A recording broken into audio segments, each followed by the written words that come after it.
You ready? It is what it is, and it will be what it will be. Let me go home.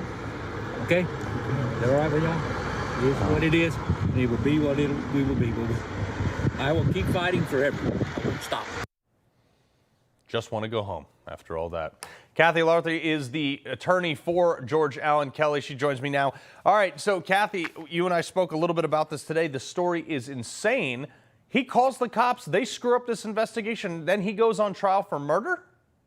That's correct. Wow. I mean, tell me what happened here.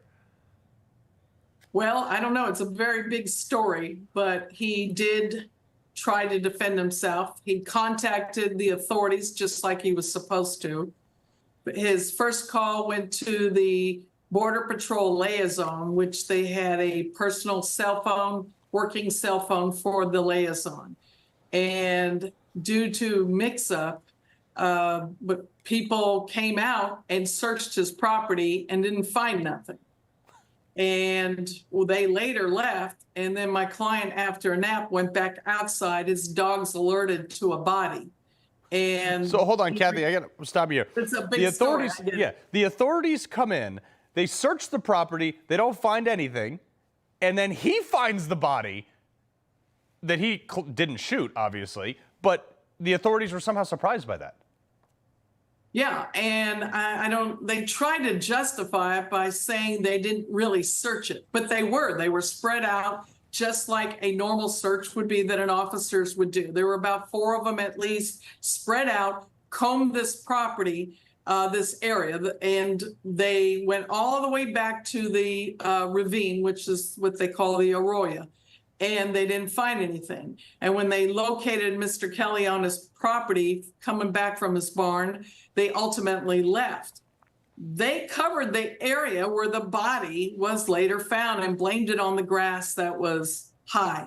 But the grass wasn't all the way around the body. There was grass on parts of the body. Kathy, and I don't mean to rush you here because this is a very complicated story, but at the same time, so he obviously called them back when the body was found, being a lawful, law-abiding citizen. Then they charge him with murder. He has to stand trial for this. I mean, what was their argument in court? That he shot that victim, the deceased. Now, they didn't treat him as the victim, as I heard your earlier statements that you made. He was not treated as the victim, and he should have been. They never did a walkthrough. They never got his version of what happened. They jumped to conclusions way before they should have. They didn't verify anything, and as a result, he was arrested immediately at the scene of his own home without any evidence. This is like the craziest part of the justice system. So go to court, they argue it, they can't get, the jury doesn't convict him, thank God. And he comes out, and what is his sentiment now? Is he just never going to call the authorities for anything ever again? Well, just to inform you, it was 8 jurors and 1 held out for guilty, and the rest were at not guilty. So we're waiting till Monday to see if they're going to retry it.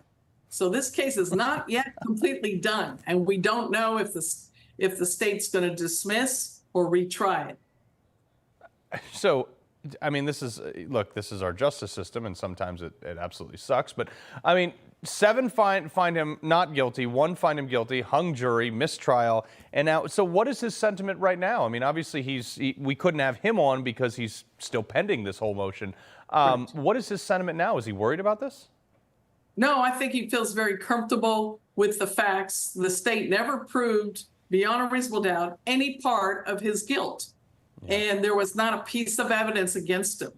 And so as a result of that, I think he feels confident, and I think he feels very confident in his 2 lawyers. Yeah, well, Kathy Lowthorp, I mean, I appreciate you defending this guy, and if there's anything we can do, I feel horribly for this man, and I hope he is found innocent on this altogether and it's dismissed. I ultimately hope for the same thing, and that's an innocent man that is being pulled into what was the blunder of the Border Patrol, the border control, the lack of control of the border. Here's what it is. Thank you, ma'am. Kathy, appreciate it. Thank you.